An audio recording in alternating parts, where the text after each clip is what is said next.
Bueno, muchas gracias. Aprovecho para saludar a toda la audiencia, para agradecer a la Fundación Vida Nueva por invitarme a compartir eh, el tema de intervención nutricional en gestantes con obesidad, con sobrepeso y obesidad, a partir pues de lo que hemos registrado en el protocolo. Entonces, pues les saludo, agradezco a Grace la presentación que me ha hecho. Como ella comenta, laboro actualmente en la Universidad Metropolitana y hemos venido haciendo trabajo colaborativo con la Fundación. Bueno, esta intervención se orienta a compartir con ustedes aspectos relacionados con las estrategias de manejo o intervención nutricional en gestantes con sobrepeso y obesidad, y como claramente lo acaba de compartir el doctor, pues son estrategias para mejorar la salud tanto de la madre, pero especialmente del feto y del futuro recién nacido. Como sabemos todos, la gestación constituye una de las etapas más vulnerables del ciclo de vida del ser humano, y además de la vulnerabilidad, como lo comentó el doctor, constituye una etapa de estrés metabólico que tiene que ver con el incremento de las necesidades nutricionales para satisfacer el crecimiento, el desarrollo y los cambios metabólicos que se producen durante el embarazo, que es necesario satisfacerlas de una manera saludable, pues para tener un recién nacido saludable también y evitar las complicaciones en el corto y en el mediano plazo de este recién nacido y de la mujer gestante. Yo quiero iniciar, y se complementa esta intervención con lo que nos mencionaba el doctor también en su etapa inicial, y es hablar del problema de la obesidad en términos de salud pública. Este mapa que vemos acá constituye la prevalencia estimada de obesidad en adultos en la población general. Son cifras publicadas en el 2025, el año pasado, pero pues son cifras actualizadas al 2022, donde a medida que aumenta la intensidad del color, aumenta la prevalencia de obesidad. Digamos que Colombia, según las cifras de este mapa, tiene una prevalencia de obesidad principalmente que va entre el 20 y el 25%, pero es claro que a nivel de un panorama general, más del 40% de los adultos presentan sobrepeso y el 16% presentan obesidad. Si sumamos estas dos cifras, estaríamos hablando de un 59% de la población mundial que presenta sobrepeso y obesidad, y se hacen muchas proyecciones a nivel mundial donde se prevé que de continuar así al 2030, más de 3.000 millones de adultos estarán con índice de masa corporal elevado. Y algo que está ocurriendo de manera particular, y es que la obesidad está aumentando en países de bajos ingresos y de medianos ingresos, coexistiendo con la desnutrición. Y ese panorama que existe a nivel mundial pues es bastante preocupante.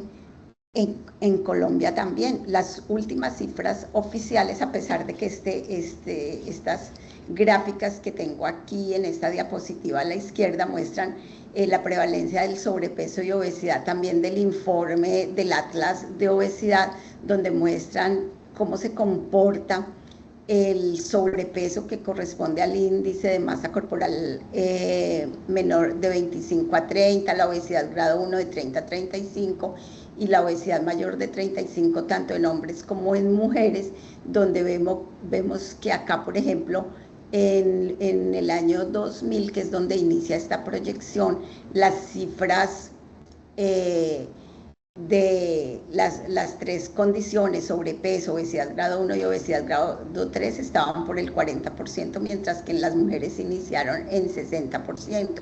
Y hoy por hoy en los hombres las cifras van por encima del 60%, digamos que como un 62%, pero en las mujeres mucho más alto, y al 2030 pues las cifras prevén estar aumentadas. Las cifras más recientes procedentes de estudios de alimentación y nutrición en Colombia pues son de la ENSIN 2015. Todos sabemos que ese estudio apenas se va a actualizar, y en ese estudio vimos que las mujeres de 18 a 49 años tenían sobrepeso un 36% y obesidad un 21.3%, y que las mujeres embarazadas el 40% tenían sobrepeso y obesidad en la ENSIN 2015, mientras que en la ENSIN 2010 había presentado un 36% de sobrepeso y obesidad. Algo que mencionó el doctor y me gusta porque estamos conectados, y es que el sobrepeso y la obesidad no es solamente un problema que presentan las poblaciones de alto nivel socioeconómico o de altos estratos. Esta gráfica la construí yo, donde quise como contrastar las prevalencias de sobrepeso y obesidad e inseguridad alimentaria en población adulta en la región Caribe, con cifras de la ENSIN 2015. Aquí están los departamentos de la región Caribe. La cifra más oscura es la prevalencia de sobrepeso y obesidad, y la cifra de azul más claro es la de inseguridad alimentaria. En todos los departamentos vemos cifras similares, ¿cierto? No voy a entrar a detallar el dato, pero lo que se ve es que, por ejemplo, en el departamento del Atlántico, el sobrepeso y la obesidad era del 62% y la inseguridad alimentaria era del 64%. O sea que vemos cómo el sobrepeso y la obesidad coexisten con indicadores de pobreza, de falta de accesibilidad física y sobre todo económica a los alimentos, que ese es un tema que para mi gusto, y lo voy a decir más adelante, se constituye en uno de los principales retos para el manejo del sobrepeso y la obesidad, tanto en población adulta como en el tema que nos ocupa, que son las mujeres gestantes.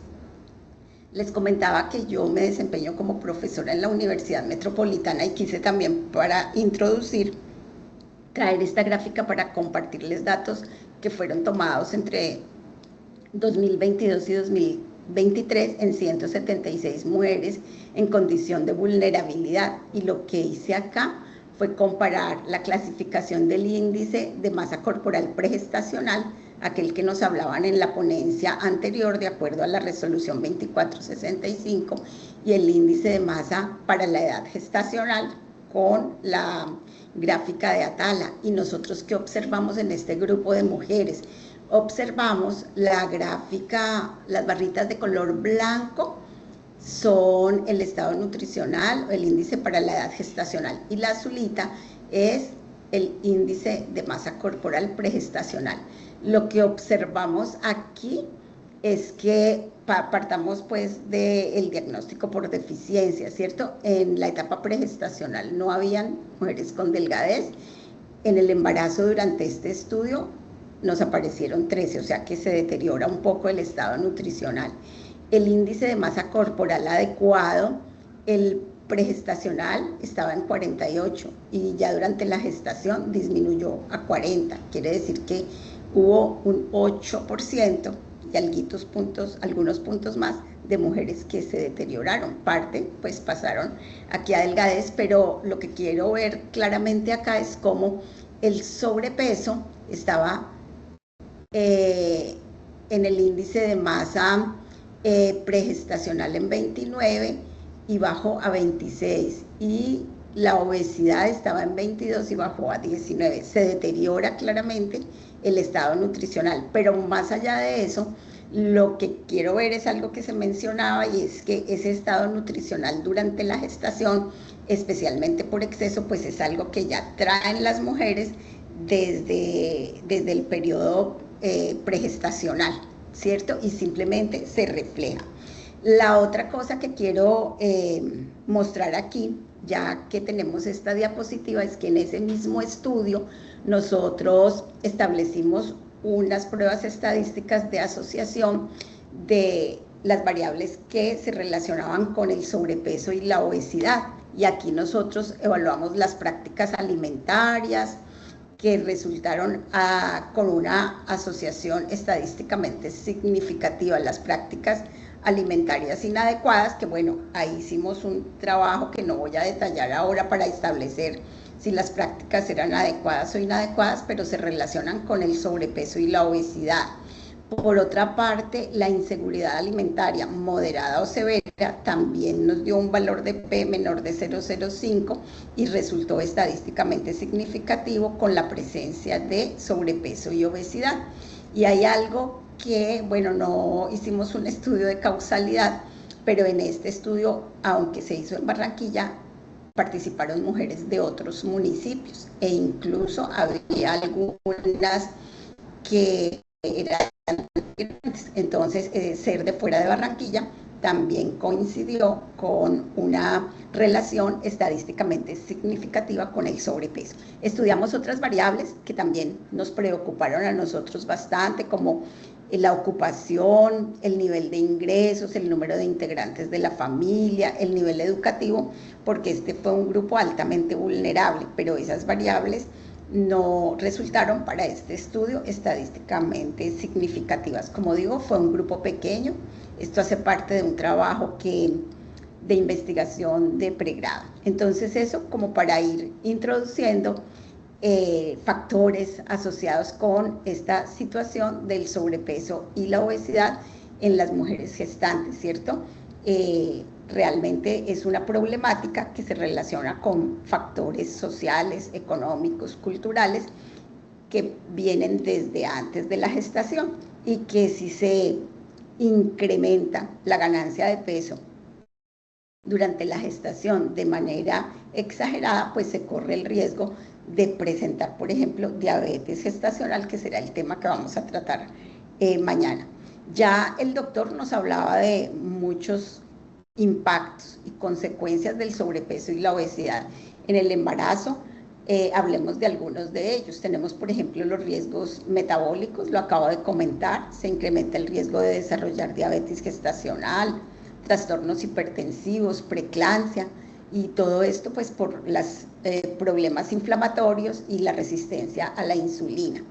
Pero no solo es la madre la que sufre las consecuencias de esta situación del sobrepeso y la obesidad, sino también los niños. Por ejemplo, en las complicaciones neonatales encontramos el mayor riesgo de parto prematuro, de cesárea, la macrosomía fetal, problemas neonatales tales como la hipoglicemia y dificultad respiratoria. Y el doctor sí que nos ilustró muy bien el tema de la programación metabólica fetal. Esto es algo que ya la literatura ha mostrado evidencias, y es que todas las consecuencias de las alteraciones metabólicas durante el embarazo pueden predisponer al feto y al futuro recién nacido a presentar sobrepeso y obesidad. Y bueno, muy importante es la intervención nutricional, especialmente intervenciones nutricionales tempranas en la modificación de hábitos, pues porque esto va a controlar algunos de estos riesgos y a mejorar el curso del embarazo. Aquí juegan un papel muy importante tanto la educación nutricional, la consejería y el seguimiento y el monitoreo de forma personalizada a las mujeres gestantes. Por otra parte, es muy importante realizar una evaluación nutricional integral y que sea como parte de las acciones que desarrolla el equipo interdisciplinario de atención a las mujeres gestantes, ¿cierto? En este momento yo estoy conversando acá y presentando lo que desarrolla la nutricionista, pero debe ir de la mano con lo que desarrolla el médico, la enfermera, el fisioterapista en los cambios del estilo de vida. La evaluación nutricional integral pues incluye en primer lugar una evaluación antropométrica, es lo más sencillo que podemos hacer en las instituciones de salud. En nuestro protocolo pues está establecido que la evaluación del estado nutricional de la mujer gestante se realice de acuerdo a los lineamientos de la resolución 2465 del 2016 del Ministerio de Salud de Colombia. Todos tenemos claro que esta es la resolución que adapta los patrones para evaluar el estado nutricional de la Organización Mundial de la Salud. Lo más simple son las mediciones de peso y talla. En la resolución nos dicta toda la normatividad para realizar estas medidas que deben ser estandarizadas, porque con ellas vamos a calcular el índice de masa corporal pregestacional, que ya no lo mencionaron, y durante el embarazo. Yo puse acá unas fotos de algunos equipos, una báscula, un tallímetro o estadiómetro y una cinta métrica, porque a veces podemos tomar algunos perímetros, como el perímetro braquial o el perímetro del cuello. Es muy importante y la invitación se hace, lo mencionaba también el doctor, la importancia de tener en las instituciones de salud equipos en buen estado, calibrados, con buena sensibilidad y especificidad, porque con base en ello es que vamos a realizar las proyecciones de ganancia de peso de las mujeres. Y pues estar todos entrenados en las adecuadas técnicas para tomar estas medidas antropométricas, que no voy a entrar a profundizar el día de hoy, pero que sí hago la invitación. Todavía a veces uno ingresa a consultorios de salud en IPS donde está la báscula no digital, no con una buena sensibilidad. Entonces todo esto conlleva a errores en la evaluación nutricional. Bueno, recordemos entonces que la resolución 2465 acogió para Colombia esta rejilla que tengo aquí al lado derecho, que fue desarrollada por el doctor Atala en el año de 1997 en Chile. Aquí tengo la referencia. Ellos propusieron, junto con Castillo y Castro, el nuevo estándar de evaluación del estado nutricional de la embarazada. Y se establece el índice de masa corporal, pero para la edad gestacional, o sea, de acuerdo a las semanas de gestación. Aquí, aunque nos marca desde la semana 10, sabemos nosotros, y lo indica la resolución, que se considera como peso durante la gestación desde la semana 5 para hacer la proyección de ganancia de peso, y de la semana 5 hacia atrás se puede considerar como peso pregestacional, porque los cambios no son significativos. Las clasificaciones que se tienen de acuerdo con esta rejilla son bajo peso para la edad gestacional, índice de masa corporal adecuado para la edad gestacional, sobrepeso para la edad gestacional y obesidad para la edad gestacional. Se maneja como de manera similar a las rejillas que utilizamos para los niños. Se establecen las semanas de gestación de acuerdo a la fecha de la última menstruación o a la ecografía, y se calcula el índice de masa corporal, el peso que tiene la mujer sobre la talla en metros al cuadrado, y se grafica y se puede realizar el seguimiento. Algo que tengo aquí al lado izquierdo, que también está establecido en la resolución 2465 del 2016, ahí a veces tenemos algunas diferencias con algunas otras referencias, pero la resolución recomienda que cuando existe sobrepeso, la ganancia sobrepeso pregestacional, la ganancia para las mujeres con sobrepeso sea de 7 a 10 kilos, con un promedio por semana de 230 a 330 gramos, y cuando hay obesidad pregestacional, la ganancia de peso sea de 5 a 7 kilogramos, con un promedio de gramos por semana de 200 a 230. Es bueno aclarar que todo esto pues son estándares, cada caso debe ser revisado de manera particular. Esa es una tendencia importante hoy, y que a veces tenemos muchas limitaciones de tiempos, de recursos en las instituciones de salud, y sobre todo en los niveles de atención más bajos. A veces tendemos a tratar en grupo a las personas frente a estos problemas tan específicos que tienen. Para cada una, a veces pueden tener factores de riesgo o causas particulares que es importante identificar. Entonces, aparte de lo reglamentario, que es el índice de masa corporal pregestacional, y para la edad gestacional se pueden tomar otras medidas que son indicadores del estado nutricional, como el perímetro braquial. He estado revisando, también se puede utilizar el perímetro del cuello, y se pueden usar, en la medida de la disponibilidad de recursos, pliegues cutáneos para evaluar la composición corporal y los cambios de adiposidad. Con algunas ecuaciones se pueden tomar 4 pliegues en las mujeres, que son el bíceps, el tríceps, el escapular y el suprailíaco. Bueno, cuando tenemos estos recursos y nos interesa mirar los cambios en el tejido adiposo, que como ya nos explicaron, es un órgano endocrino, ¿verdad? Y bueno, hay algo que es muy importante y es que además de hacer la evaluación antropométrica, se haga un seguimiento de los signos de riesgo nutricional y metabólico, la presencia de acantosis nigricans, las alteraciones en la piel, en las uñas o signos de cualquier deficiencia nutricional. Bueno, ¿cómo vamos hasta por aquí?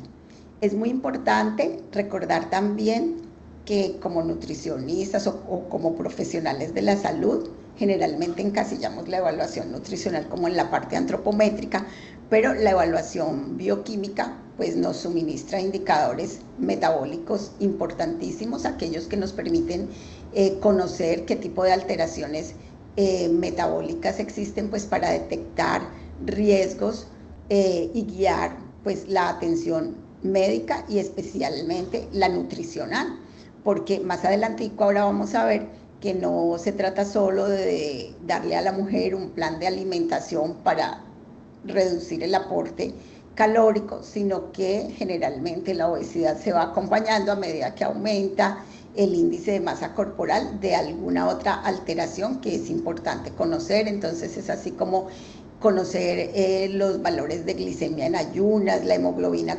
glicosilada, pues para evaluar el control de la glucosa nos ayuda a detectar si la mujer puede estar presentando una hiperglicemia, una diabetes gestacional o estar en riesgo de presentarla. De igual manera, el perfil lipídico pues nos va a mostrar si los triglicéridos están incrementados, el colesterol total, porque nos van mostrando indicadores de riesgo cardiovascular.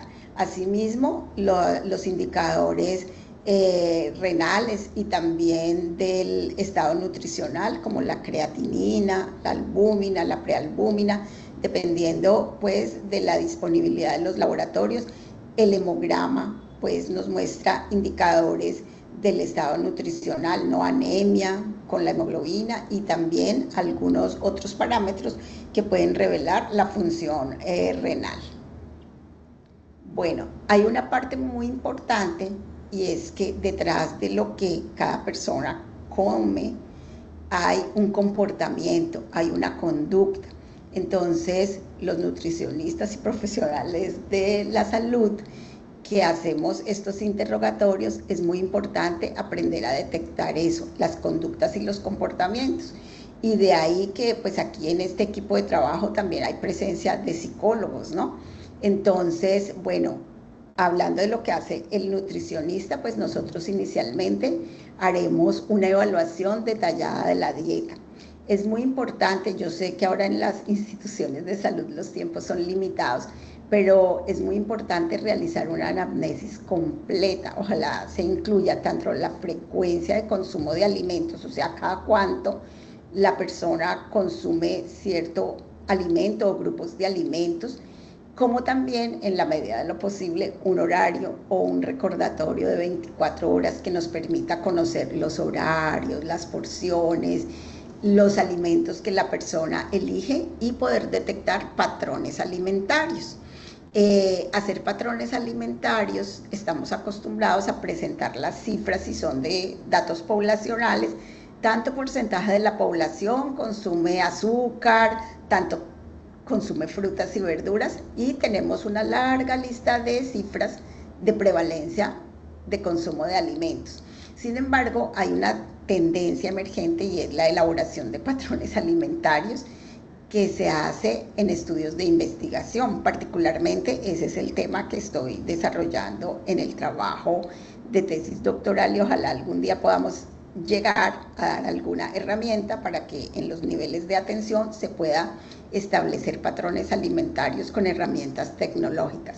El otro tema bien importante acá es la calidad de la dieta. En eso las nutricionistas tenemos, digamos que bastante terreno recorrido en cuanto a identificar el aporte de macronutrientes, de micronutrientes, de fibra, de proteínas, identificar si la dieta de la mujer contiene alimentos de bajo índice glicémico o por el contrario el índice glicémico de los alimentos que consume es alto.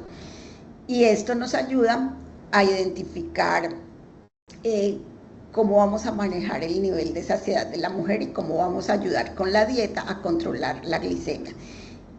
La elaboración de índices de calidad de la dieta también es un tema emergente que requiere de tecnología para que en los consultorios y en los sitios de atención esto se pueda realizar realmente y no nos quedemos con una apreciación muy general y muy vaga de lo que consumen las mujeres. Yo he venido insistiendo en eso, patrón de alimentación y calidad de la dieta, para poder verdaderamente hacerle un manejo nutricional adecuado. Y por otra parte, existen los factores emocionales, culturales. Es bueno conocer por la historia que hacen los demás profesionales o si podemos en nuestro interrogatorio cómo está el estrés, la ansiedad, la situación emocional de las mujeres y cómo esto puede afectar no solamente la selección, sino el consumo de alimentos. Y por último, pues es muy importante que analizando todos estos antecedentes podamos desarrollar planes de alimentación individualizados. Esa también es la tendencia, porque cada mujer es como un mundo aparte, ¿cierto? Tiene unas necesidades fisiológicas, unas preferencias y un entorno familiar, un entorno ambiental que de modificarse positivamente le puede permitir desarrollar cambios sostenibles, no solamente en sus hábitos de alimentación, sino en el estilo de vida. Entonces, digamos que de ahí partimos.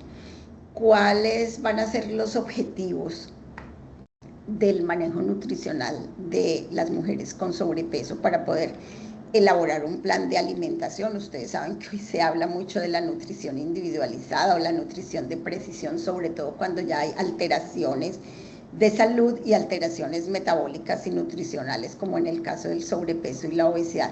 Pues lo primero es controlar la ganancia de peso, ¿cierto? Y prevenir que haya una ganancia excesiva de peso que esté dentro de los estándares que nos muestra la resolución 2465.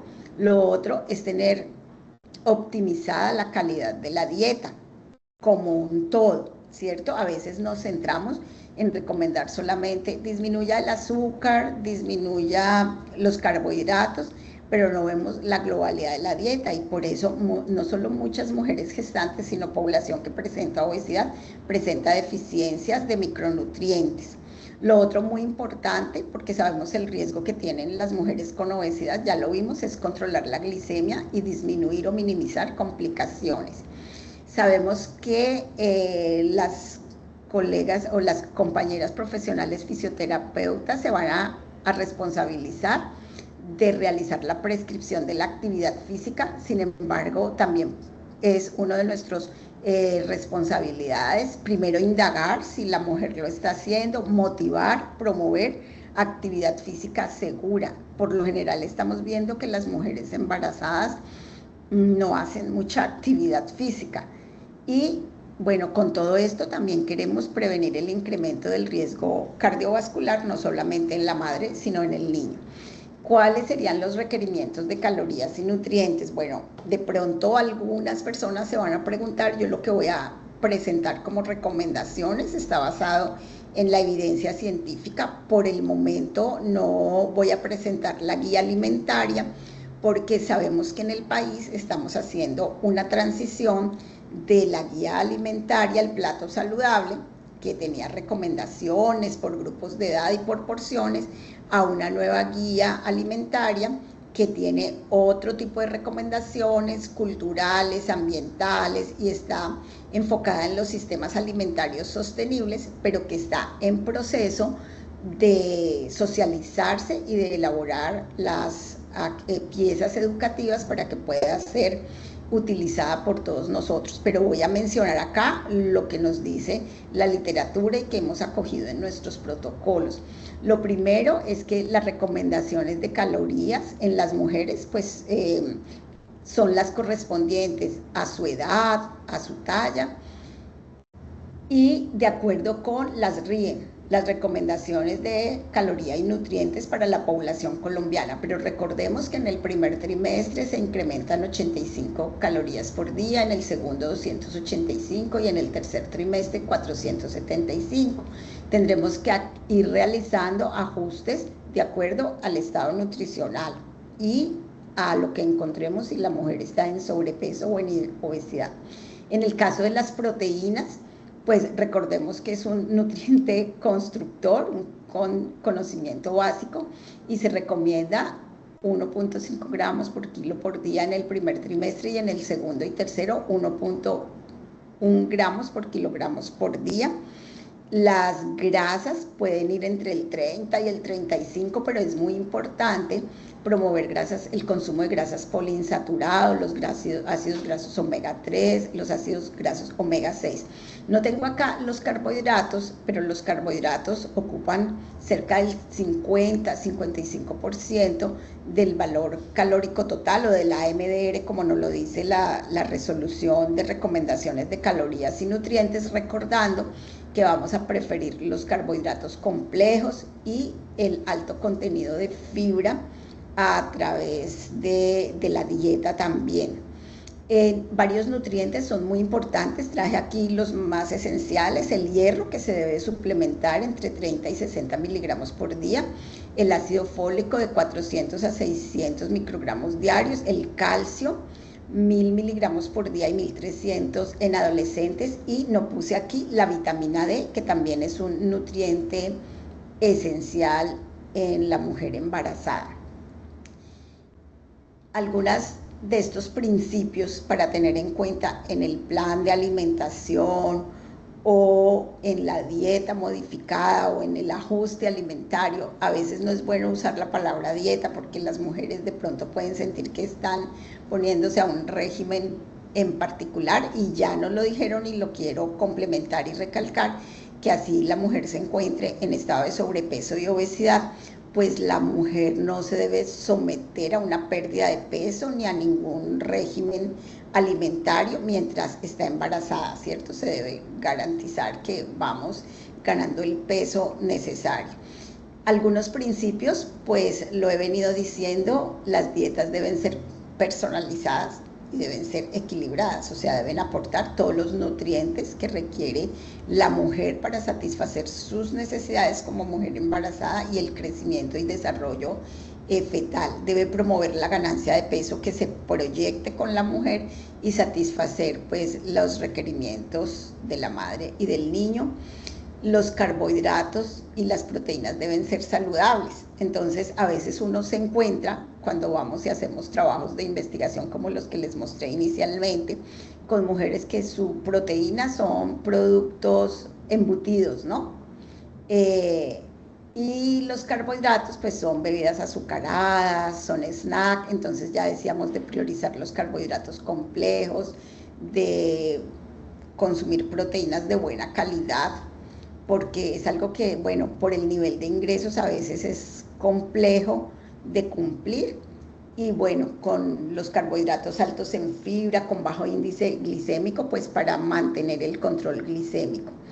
Las grasas que mencionábamos anteriormente, considerar el aceite de oliva, el aguacate, las nueces y nuevamente el consumo de fibra, y limitar los alimentos ultraprocesados, ¿cierto? Sabemos que hay una normatividad de los alimentos ultraprocesados en Colombia, la resolución 810, y debemos tener en cuenta que no es lo mismo decir procesados que ultraprocesados, porque hay alimentos mínimamente procesados que, si nos pegáramos de que vamos a eliminar todos los procesados, no podríamos consumir ni un alimento congelado.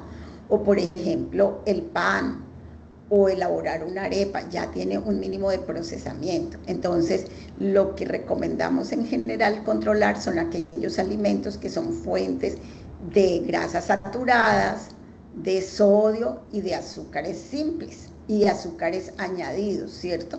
Entonces, todo este control de alimentos ultraprocesados y el plan alimentario, pues no solamente es entregar una lista, a veces tenemos hasta planes estandarizados, sino que se debe acompañar de una adecuada educación y consejería nutricional y seguimiento para mejorar la adherencia y los resultados. Hay estudios, hay evidencia científica que ha mostrado que los resultados de un tratamiento nutricional son mayores entre mayor adherencia tengan los pacientes, en este caso las mujeres, y esa adherencia se logra a medida que tienen mayor acompañamiento de los profesionales, en este caso el profesional nutricionista.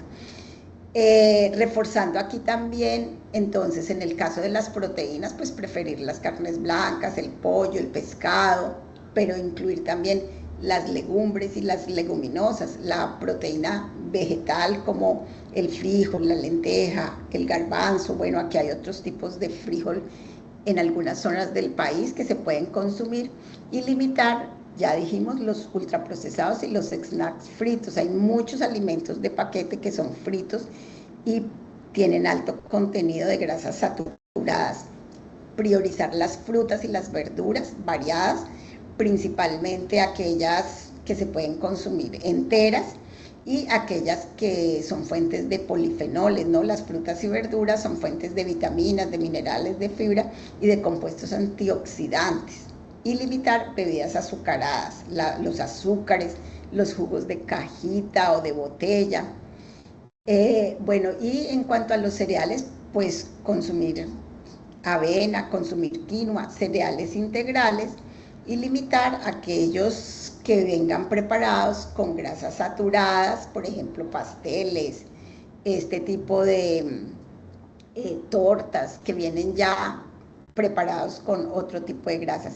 Y en las carnes, pues limitar los embutidos. Ya mencionábamos de consumir grasas saludables y de pronto revisar que algunos pescados pueden tener alto contenido de mercurio, especialmente últimamente se habla de pescados importados, ¿no? Y bueno, aquí quise traerles que entonces la dieta no es 1, 2 o 3 componentes. Yo les mencionaba que hemos venido trabajando con indicadores de calidad de la dieta, y algo que hemos visto es que en Colombia no hay indicadores de calidad para mujeres gestantes, de calidad de la dieta. Entonces hemos venido trabajando en desarrollar un indicador también donde se evalúan los componentes que debe contener la dieta de una mujer embarazada, se le otorgan unos puntajes. Este es un ejercicio que hicimos en la universidad, lo voy a pasar rápidamente, pero muy importante porque nos daría una cifra que sintetiza la calidad de la dieta.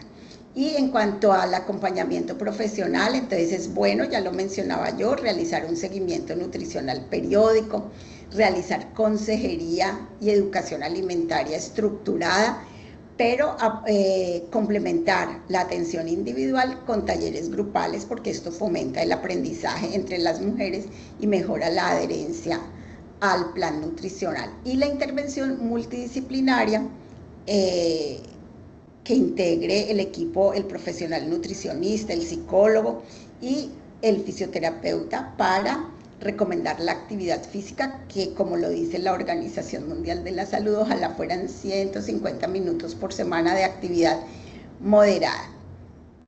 Y retos y desafíos, ya estoy por concluir, nos quedan muchos retos, y es evaluar los patrones de consumo de alimentación local, también evaluar factores socioculturales que hacen parte de los contextos específicos y que influyen sobre la alimentación, la inseguridad alimentaria porque limita el acceso a los alimentos, la accesibilidad a alimentos saludables porque estamos llenos de tiendas que nos venden alimentos ultraprocesados, y temas como las migraciones, ¿cierto? Nosotros vamos a las comunidades y las mujeres migrantes hacen parte ya de nuestra población, y es otro contexto, otros hábitos que debemos manejar. A manera de conclusión, entonces, bueno, la obesidad es un problema relevante para la salud de las mujeres, pero puede ser prevenible y manejable con intervenciones oportunas y ojalá en el momento pregestacional. Sin embargo, aunque yo estoy hablando de la parte nutricional, estamos hablando que es una intervención que debe ser articulada con los otros profesionales, que debe ser integral, que debe ser individualizada y que debe ser basada tanto en la evidencia científica como en las condiciones particulares de las mujeres que estamos atendiendo. Y por otra parte, mejorar la nutrición materna, pues impacta la salud de 2 generaciones. Ya eso nos lo hablaron anteriormente, el tema de la programación metabólica. Y bueno, muchísimas gracias. Ya por aquí entonces finalizamos. Quisiera saber si tienen preguntas.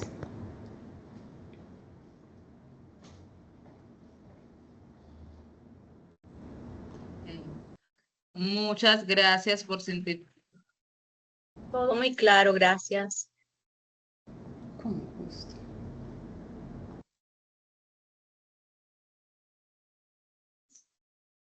Ahí atrás.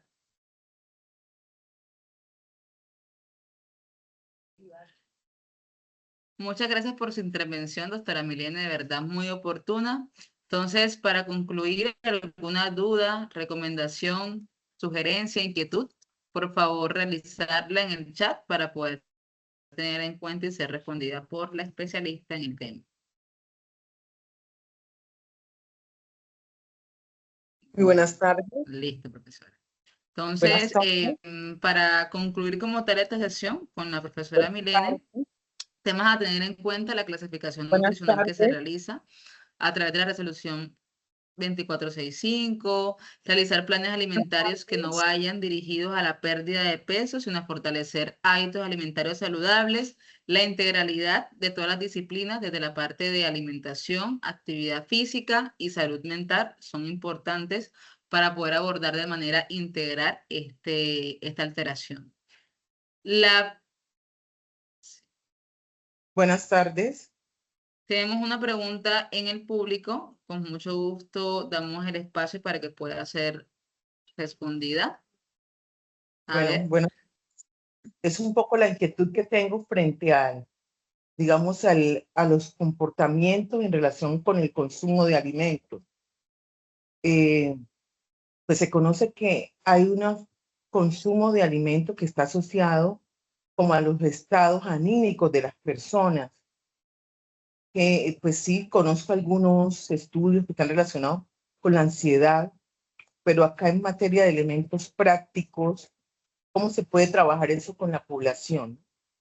Entendiendo que los alimentos están relacionados más con la búsqueda de bienestar. Esta búsqueda de bienestar está más asociada, digamos que puede generar unos efectos negativos en el. Entonces sería muy interesante que usted nos comentara algunas maneras de empezar a trabajar este asunto. Bueno, pues lo primero es que en este caso, cuando encontremos esos casos de estrés, de situaciones emocionales, ya no sería un manejo únicamente del nutricionista, sino un manejo articulado con el profesional del área social, en este caso un psicólogo. Pero también hoy en día existe el campo de la psiconutrición, y yo digo que no solo a los nutricionistas, sino a los diversos profesionales nos corresponde a veces la tarea de salirnos un poco de esos límites profesionales e indagar. Digamos, en el caso particular mío, lo que yo recomiendo es que el nutricionista debe ser un comunicador por excelencia, debe ser una persona que genere empatía con el paciente, obviamente dentro de los límites éticos que todos conocemos, e indagar de pronto qué hay detrás de ese estrés, de esa ansiedad, recomendar la asistencia con el psicólogo y recomendar qué situaciones en particular generan que tenga una aversión o un consumo exagerado de algún alimento. Es para mí reconocer las causas y tratar de manejarlas con ayuda del mismo paciente. Hay que hacer un interrogatorio bastante profundo, porque eso hace parte como de la individualidad que yo mencionaba. Va a ser diferente en una persona y en otra. A veces hay creencias sobre bondades que tienen los alimentos. El tema, bueno, no acá discriminamos las adolescentes, pero hay muchas mujeres gestantes, adolescentes, y a todos hoy en día nos inundan las redes sociales con una cantidad de información que hay que explorar mucho, para mi gusto, las causas que están detrás de esos problemas de ansiedad y emocionales. Hay que conversar con el paciente, hay que ayudarse del psicólogo y mirar a ver cómo vamos manejando esta situación. Esas asociaciones del paciente, de su estado emocional, o la persona de su estado emocional con la alimentación. Así es, profesora, así es, una muy buena intervención. Sin embargo, también para fortalecerla, junto con el componente de salud mental al final, y no menos importante, el profesional en psicología pues va a dar un abordaje mucho más amplio y profundo con relación a cómo se debe manejar la parte de alimentación y psicología, que realmente van de la mano sin lugar a dudas. Entonces, muchísimas gracias, profesor.